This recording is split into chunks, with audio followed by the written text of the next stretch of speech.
وہ کہتے ہیں کہ دل سے کی گئی دعا تقدیر بھی بدل سکتی ہے۔ آج دعا کے بارے میں بات کرتے ہیں۔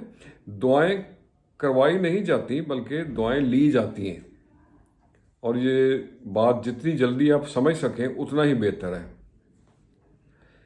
زندگی کے بازار میں جو سب سے قیمتی کرنسی ہے وہ ہے حوصلہ۔ اپنے حوصلے ہمیشہ بلند رکھیں اور اپنی قدر و قیمت کو برقرار رکھنے کی کوشش کریں۔ زندگی ایک فانی ہے اور اس میں آپ اتنا ہی انوالو ہوں جتنا کہ اس کی ضرورت ہے۔ تو اسی موضوع کو ذہن میں رکھتے ہوئے کچھ لائنیں لکھی ہیں، آپ کے ساتھ بھی شیئر کرتے ہیں۔ سفر ایک ایسا کیا جائے آکاش کے اس پار، ڈھونڈیں گے سب اپنوں کو آکاش کے اس پار۔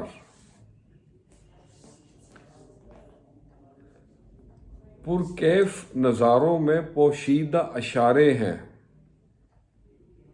پرکیف نظاروں میں پوشیدہ اشارے ہیں، حقیقت تو چھپی ہے آکاش کے اس پار۔ سورج کی ہے منزل، تاروں کے بھی رستے ہیں، تابع ہیں سبھی کس کے آکاش کے اس پار۔ اور اگلا شعر ہے، گر دل میں ہو تمنا ملنا ہو خدا سے، گر دل میں ہو تمنا ملنا ہو خدا سے، جانا ہی پڑے گا آکاش کے اس پار۔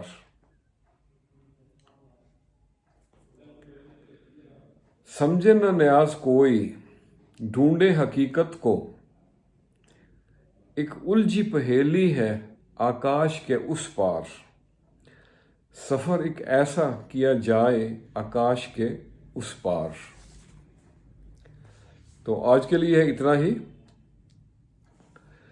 خوبصورت ہے وہ دل جو کسی کے درد کو محسوس کرے، اور خوبصورت ہے وہ ہاتھ جو کسی ہمدرد کو ہاتھ کو تھام لے، اور خوبصورت ہے وہ دماغ جس میں اچھی سوچ آئے۔ تو بس ایک اور بات پہ آج کی بات ختم کرتے ہیں۔ طوفان میں کشتیاں، گھمنڈ میں اور تکبر میں ہستیاں ڈوبتی دیکھی گئی ہیں۔ خوش رہیں اور سب کے لیے آسانیوں کا سبب بنیں۔ السلام علیکم۔